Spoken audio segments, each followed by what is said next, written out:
अच्छा, हमने कुछ क्लासेस पहले देखा था एपीआई मेथड्स। एपीआई क्या होती है, सबसे पहले ये बताएं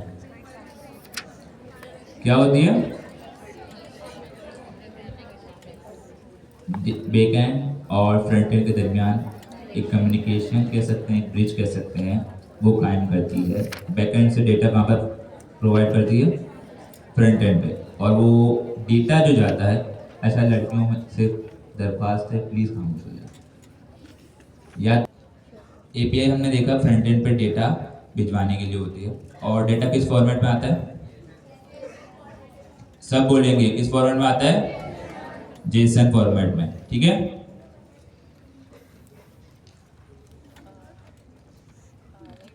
अच्छा, अब देखते हैं एपीआई हमने मंगवा लिया डेटा। अब एपीआई हमने क्या पढ़ा कि एक ब्रिज है, कम्युनिकेशन ब्रिज है, एक दोनों के दरमियान एक कम्युनिकेशन कायम करता है, ठीक है। एपीआई हमने देख लिया डेटा भिजवाता है फ्रंट एंड पे, लेकिन एपीआई कुछ मेथड्स हैं हमारे पास। क्या है एपीआई मेथड? सिर्फ बैकएंड से फ्रंट एंड के तक डेटा हम भेज नहीं सकते, मतलब बैकएंड से फ्रंट एंड डेटा नहीं भेज सकते, बल्कि हम फ्रंट एंड से बैकएंड के दरमियान भी डेटा भेज सकते हैं। क्योंकि हमने एक कम्युनिकेशन कायम कर ली, तो इसका मतलब ये नहीं कि सिर्फ बैकएंड डेटा भेज सकता है, डेटा फ्रंट एंड से बैकएंड की तरफ भी जा सकता है। इसके लिए हमारे पास उन्होंने कुछ मेथड्स प्रोवाइड किए हैं, तरीके प्रोवाइड किए हैं, एपीआई मेथड्स जिसे हम कहते हैं। कौन कौन से हैं? पहला है गेट, मतलब डेटा मंगवाना। क्या है? गेट। सब बोलेंगे तभी, मतलब डेटा लाना, ठीक है। दूसरा है पोस्ट, मतलब डेटा भेजना, क्रिएट करना। क्या करना? क्रिएट करना। तीसरा है पुट, पुट भी होता है, पैच भी होता है, ठीक है। इसमें अभी कंफ्यूज ना हो, फिलहाल इस लेवल पे पुट देखते हैं। मतलब डेटा को अपडेट करना, डेटा को अपडेट करना, आवाज से डेटा को डिलीट, डेटा को डिलीट करना। अब इसमें क्या मसला है मुझे बताएं। आपने कोई भी एक डेटा बनाया, सपोज स्टूडेंट है, आपका कार्ड पे आपका स्टूडेंट का डेटा है। सबसे पहले जब आप कोई भी नया स्टूडेंट आता है, रजिस्टर्ड होता है, उसका डेटा बन गया, आप यहाँ पर रजिस्टर्ड हुए थे ना, आप करना। अब आप यहाँ पर जब आते हैं, आप एडमिन के पास गए, आपने कहा सर मुझे मेरे डेटा देते हैं, तो वो डेटा आपको प्रोवाइड करेंगे। वो क्या है डेटा? आवाज चाहिए। एडमिन के पास जाते हैं और अपना डेटा मांगते हैं, तो वो कौन सी रिक्वेस्ट हुई, कौन सी हुई? गेट की, मतलब आप डेटा मंगवा रहे हैं। अब आप कह रहे हैं सर मैं जो हूँ, जब मैं डेटा में बना रहा था, मतलब जब रजिस्टर कर रहा था, उस वक्त मैंने अपना नाम जो है उसकी स्पेलिंग गलत लिखी थी, मैं इसको चेंज करना चाह रहा हूँ। तो वो क्या करेंगे? अपडेट करेंगे। और इस मेथड को हम क्या कहेंगे? क्या कहेंगे? पुट। अब आपका कोर्स हो गया, बल्कि चलें आप पढ़ के निकल गए, उनके पास एक चीज़ फजूल पड़ी हुई है, अब आपके डेटा की उनको कोई ज़रूरत नहीं है, तो स्पेस खाली करने के लिए, मतलब रिमूव करने के लिए, वो क्या करेंगे? डिलीट करेंगे। भाई अब तो ये स्टूडेंट पढ़ चुका हमारे पास, अब तो माशाल्लाह से खुद टीचर बन गया है, तो अब इसका स्टूडेंट का डेटा ज़रूरी नहीं है, तो अब वो क्या करेंगे? डिलीट करेंगे। मतलब जब भी हम एपीआई बनाते हैं तो उसके चार मेथड्स होते हैं। सबसे पहले होता है पोस्ट, मतलब डेटा बनाना। कोई भी आप डेटा जब देख रहे होते हैं तो जाहिर है वो बनता है। आप ई कॉमर्स की वेबसाइट पे गए, आप ब्लॉग की वेबसाइट पे गए, जो डेटा आपका एपीआई से आ रहा है वो कोई जादू से तो आ नहीं रहा, ज़रूरत उसे किसी ने बनाया होगा। तो उस रिक्वेस्ट को हम क्या कहेंगे? क्या कहेंगे? डेटा बनाया उसे क्या कहेंगे? क्या कहेंगे उसे? कितने लोग कह रहे हैं इसे पोस्ट कहेंगे। यहाँ किसी ने पहले ही बना रखी है introduction to Postman course simple books API, ठीक है। हमने भी इसी एग्जांपल से पढ़ा था और आपको भी इसी एग्जांपल से पढ़ा रहे हैं, ठीक है। पोस्टमैन क्या है बताता हूँ थोड़ी देर में।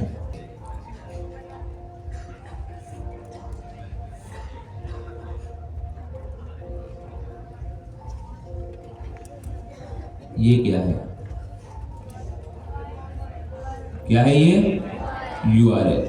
हमने जब एपीआई फैच की थी तो हमने कहा था कि जब भी हम एपीआई फैच करते हैं तो उसका एक यूआरएल होता है जहां पर वो एपीआई अपलोड हुई है। आप वेबसाइट बनाते हैं, आप उसको डिप्लॉय करते हैं, उसका एक यूआरएल होता है। मैंने गवर्नर हाउस की वेबसाइट खोली, इसका एक यूआरएल है। सबको नजर आ रही है? ठीक है, इस तरीके से ये एपीआई का यूआरएल है। ठीक है, इस राउट को जब हम फैच करेंगे तो हमें एपीआई से डेटा मिल जाएगा। ठीक है, लेकिन आगे आते हैं एंड पॉइंट्स। मतलब समझ लो एक लाइब्रेरी है, उसमें सारी बुक्स पढ़ी हुई हैं, लेकिन हर बुक का अलग अलग सेक्शन है। वहाँ कुछ मैथमेटिक्स की बुक हैं, कुछ इंग्लिश की हैं, कुछ उर्दू की हैं, कुछ इस्लामियत की हैं, अलग अलग। वहाँ एक टैग लिखा हुआ होता है कि इस सेक्शन में जाएंगे तो आपको इसकी बुक मिलेंगी। इसी तरीके से एपीआई के अंदर हमारे पास एंड पॉइंट्स होते हैं। क्या होते हैं? And points. ये होता है यूआरएल जो कि डिप्लॉय हुई भी होती है हमारी एपीआई। ठीक है, मतलब इंटरनेट पर रखी हुई होती है। इसके बाद आते हैं एंड पॉइंट्स। मतलब आपको जिस भी एपीआई का डेटा चाहिए, आपने सिंपल इसे लेना है। अगर मैं एक नोटपैड ओपन कर लूँ,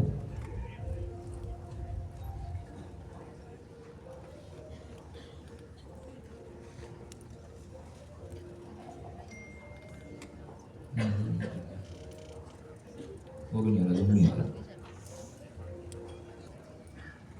अगर मैं इसको यहाँ जूम वाला, ठीक है, यहाँ आगे मैं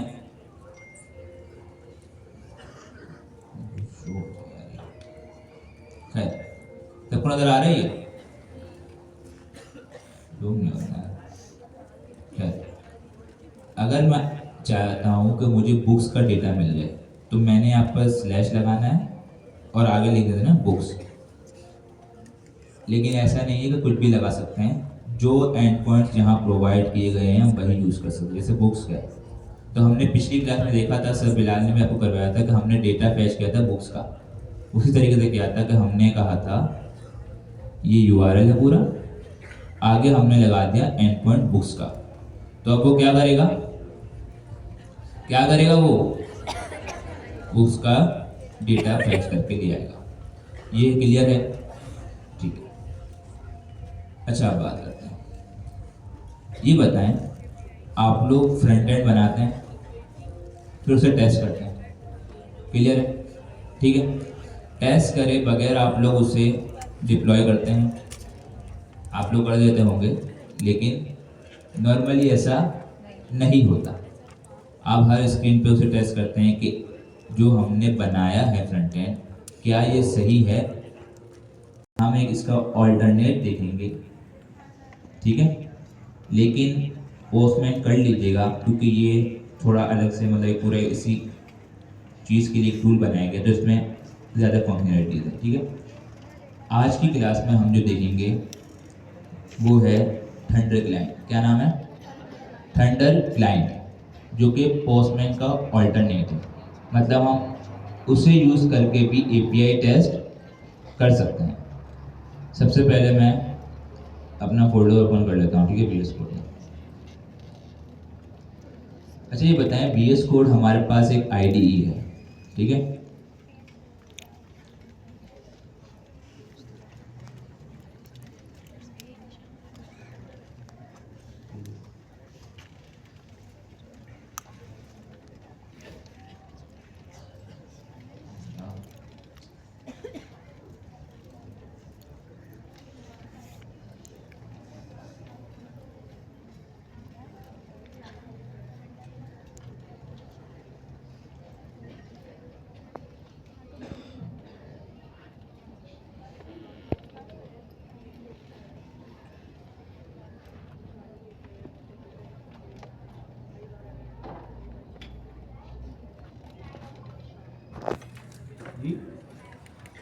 लाइट्स ऑफ कर दो।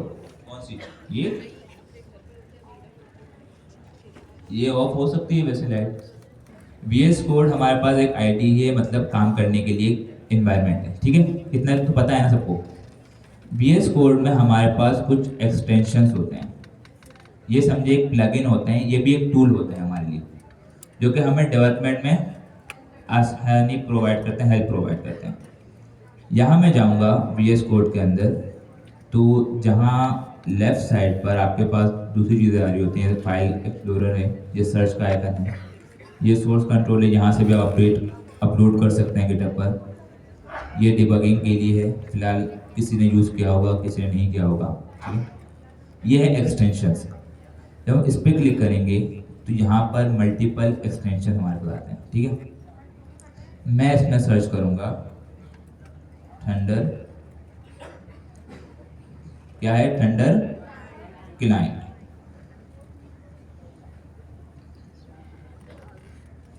पहले नंबर पर आ रहा है, क्या नाम है,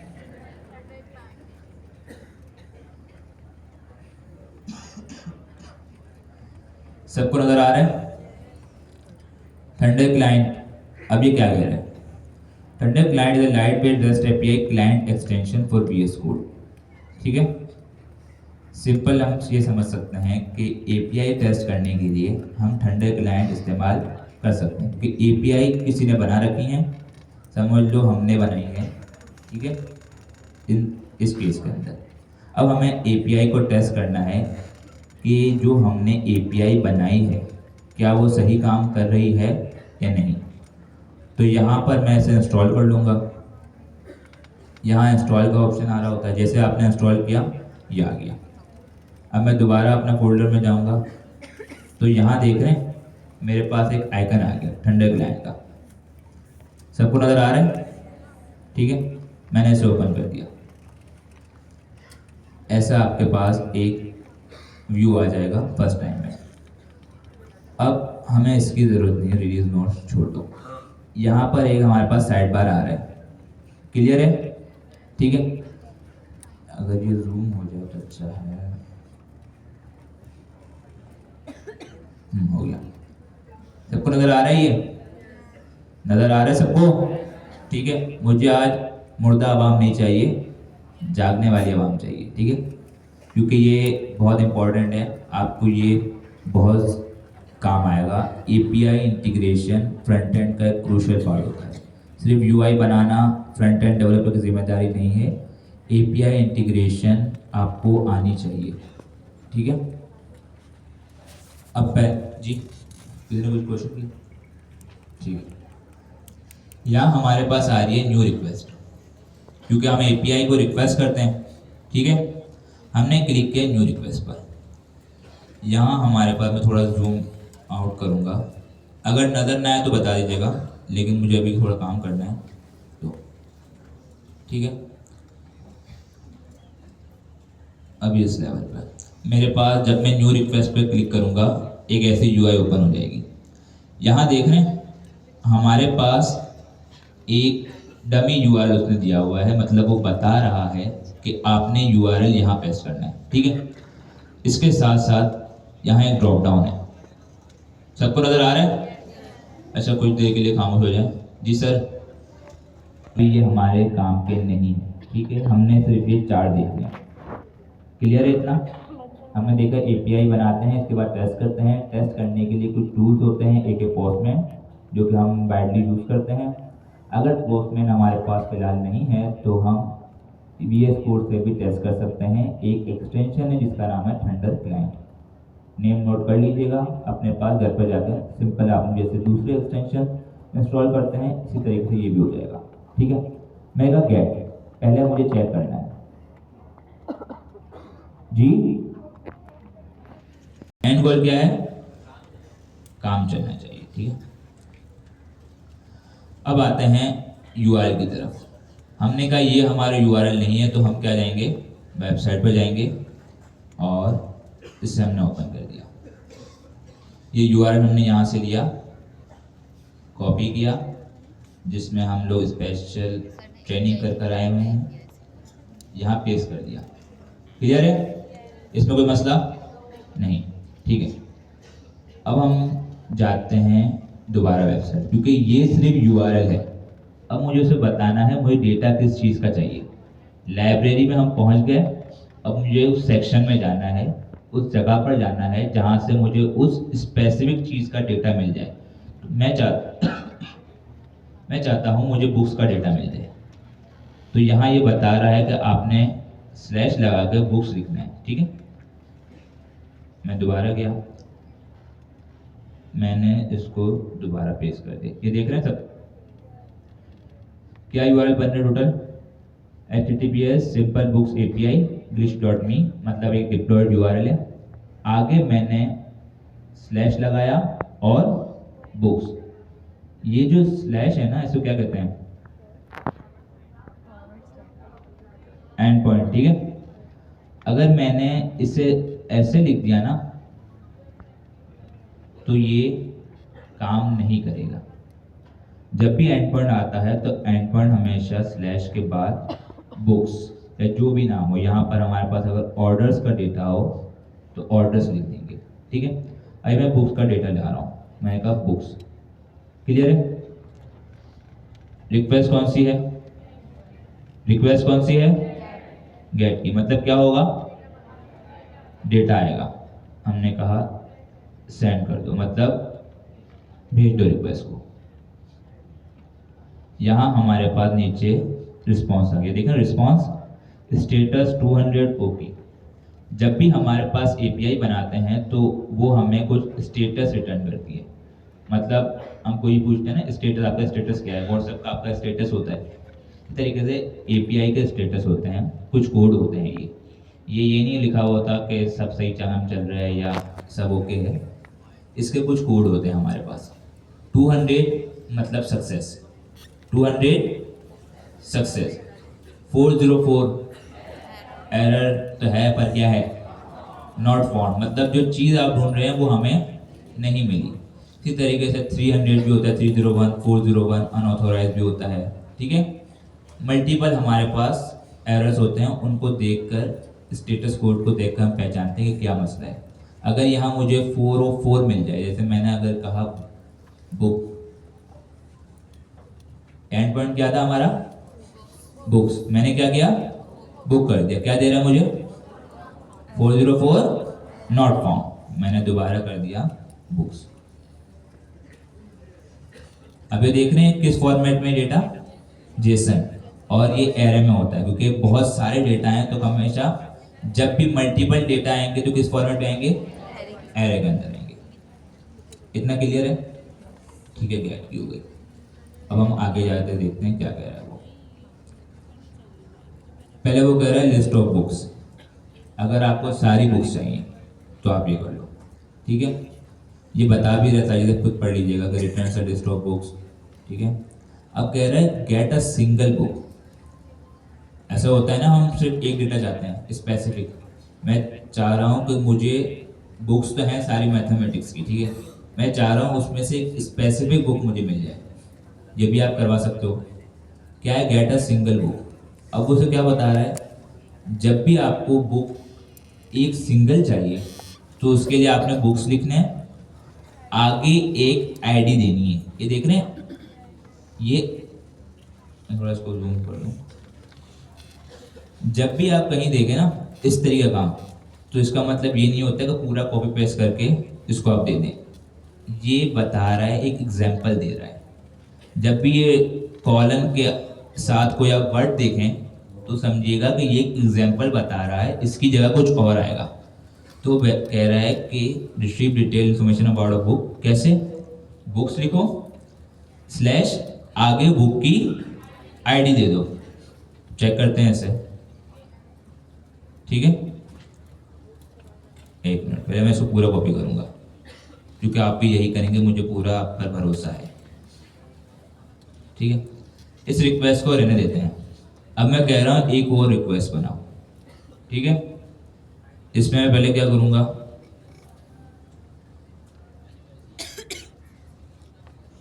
मैंने ये यूआरएल पूरा लिया, ये था। ठीक है, यूआरएल लिया, आगे बुक्स आ गई, मतलब मुझे बुक्स का डेटा चाहिए। अब आता है आगे आईडी। मैंने इसे रिमूव किया, कॉलन भी रिमूव कर दिया। देख रहे हैं?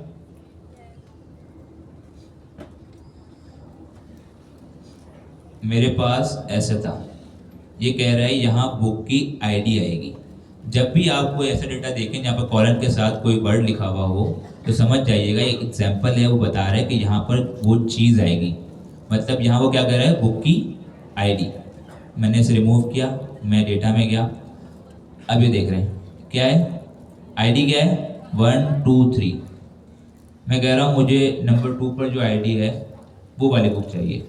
मैंने कहा बुक्स में जाओ और एक बुक लेकर आओ जिसकी आईडी क्या हो 2 हो। अब दोबारा यहाँ मेथड क्या है, गेट। मैंने सेंड किया, अब देखिए मेरे पास क्या आ रहा है, क्या आ रहा है, आवाज चाहिए, दिख तो सबको रहा है ना। हमारे पास सारे डेटा आ रहे थे जितने बुक्स के अंदर थे, और जब हम कहते हैं मल्टीपल डेटा आता है तो किस फॉर्मेट में आता है, एरे के। अब हमारे पास कैसा आ रहा है, ऑब्जेक्ट। जब भी कोई सिंगल डेटा आता है वो ऑब्जेक्ट के फॉर्मेट में आएगा, वो एरे के फॉर्मेट में नहीं है, क्योंकि हमें एक सिंपल डेटा चाहिए। एरे की क्या जरूरत है, एरे की जरूरत है, आवाज तो बता दो कि एरे की जरूरत है नहीं है। कितने लोग कह रहे हैं एरे की जरूरत है। ऑर्डर बना सकते हो, अगर वो ऑप्शन देता बुक बनाने का तो हम बुक बनाते, ठीक है। वो क्या ऑप्शन दे रहा है, ऑर्डर करने का, ठीक है। आप बुक की समझे, बुक की दुकान पर गए, ठीक है, लाइब्रेरी में गए, कहीं भी गए, आपने अब बुक परचेज करनी है तो आप ऑर्डर देंगे, देंगे ऑर्डर, ठीक है। तो हम क्या करेंगे कि अब एक ऑर्डर क्रिएट करते हैं। थोड़ा बैकग्राउंड में कुछ समझ आ रहा है कैसे चीज़ें चल रही होती हैं। आप किसी वेबसाइट पर जाते हैं, आप कोई डेटा मंगवाते हैं, जब डेटा कोई चीज़ परचेज करते हैं तो बैकग्राउंड में क्या चीज़ चल रही होती है। आप जब भी कोई ई कॉमर्स की वेबसाइट पर चले गए, क्योंकि शॉपिंग सभी करते होंगे, ठीक है, आपने एक ऑर्डर प्लेस किया तो बैकग्राउंड में ऑर्डर क्रिएट होता है। क्या होता है, ऑर्डर क्रिएट हो रहा है, क्योंकि वो पहले तो वो चीज़ नहीं थी ना, वो चीज़ नहीं बनी है। हमें बता रहे हैं कि आपने अगर ऑर्डर क्रिएट करना है, मतलब पोस्ट है, पोस्ट का मतलब क्या होता है, आवाज सही है मुझे, पोस्ट का मतलब क्या होता है, क्रिएट करना। मतलब मुझे ऑर्डर क्रिएट करना है तो इसका एंड पॉइंट क्या होगा, क्या एंड पॉइंट होगा, ऑर्डर्स। इस रिक्वेस्ट की फिलहाल जरूरत नहीं है तो मैं इसे पर कहीं हटाता नहीं हूँ, इसे रहने देता हूँ। मैंने क्या, न्यू रिक्वेस्ट, क्या करूंगा यहाँ पर, आप लोग बताओगे मुझे क्या करूंगा। सबसे पहले क्या करूंगा, URL कर लूं, ठीक है। इसके बाद क्या करूंगा, यहां से आवाज नहीं आ रही मुझे, एंड पॉइंट क्या है, ऑर्डर्स, स्लैश लगा के ऑर्डर्स। अब आगे देखते हैं वो क्या कहता है। एक मिनट पहले उसकी बात सुनते हैं फिर आपकी बात, ठीक है। अब वो कह रहा है post orders allow you to submit a new order requires authentication, ये देखेंगे। लेकिन पहले एक चीज, the request body needs to be in JSON format and include properties. अच्छा पहले मुझे एक सवाल का जवाब दें, आप जब भी कोई ऑर्डर प्लेस करते हैं, मतलब एक ऑर्डर करते हैं कोई चीज़, तो क्या वो खाली ऑर्डर होता है, डिटेल होती है उसमें ना। मतलब अगर आपने एक बुक परचेज की, बुक की डिटेल होगी ना। हम गए लेआउट के अंदर, ये क्या है, बॉडी। मतलब सारा काम हमारे किसमें हो रहा होता है, डेटा कहाँ होता है, डेटा कहाँ होता है, बॉडी के अंदर। इसी तरीके से जब हम पोस्ट की रिक्वेस्ट भेजते हैं, मतलब रिक्वेस्ट करते हैं, उसमें हमारे पास बॉडी जाती है, मतलब क्या जाता है, डेटा। बॉडी के अंदर क्या जाता है, ये क्लियर है नहीं, मैं दोबारा समझाऊंगा अगर नहीं क्लियर, दोबारा समझा दूं, ठीक है। और कस्टमर का नेम भेजना पड़ेगा। अब एग्जांपल के तौर पे मेरी एक बुक की दुकान है, ठीक है, मैंने अपनी बुक की सबकी आईडी दी हुई है, ठीक है। मेरे पास एक कस्टमर आया, ठीक है, वो भी हमारे पास आ गया, सर हमारे आ गया। अब मैं अगर एक ऑर्डर प्लेस करूंगा, सबसे पहले मैंने बुक की आईडी, मतलब कौन सी बुक है, बुक की आईडी से बुक की डिटेल आ जाएगी। क्लियर है? अब मैं कह रहा हूं कौन परचेज कर रहा है। भाई आप जब भी ऑर्डर प्लेस करते हैं आपके नाम पर आता है ना, ऐसा तो नहीं है कि किसी और ऑर्डर कोई और कर रहा है, बिल किसी और पे फट रहा है, ऐसा नहीं होता। आपका नाम आता है कि भाई इस बंदे ने ऑर्डर किया। इस केस में हम यही कह रहे हैं बुक की आईडी ली, मतलब ये वाली बुक, कस्टमर नेम मतलब किसने बाय किया। क्लियर है इतना? ऑर्डर करते हुए हमें एक डेटा भेजना पड़ेगा। आप जब भी ऑर्डर करते हैं कोई डेटा भेजते हैं, पोस्ट करते वक्त हम एक डेटा भेजते हैं। क्लियर है? कितने लोगों को कंफ्यूजन है बताएं। सही। अब हमने देखा डेटा भेजे कैसे, डेटा भेजना है। अब हम कह रहे हैं डेटा भेजे कैसे।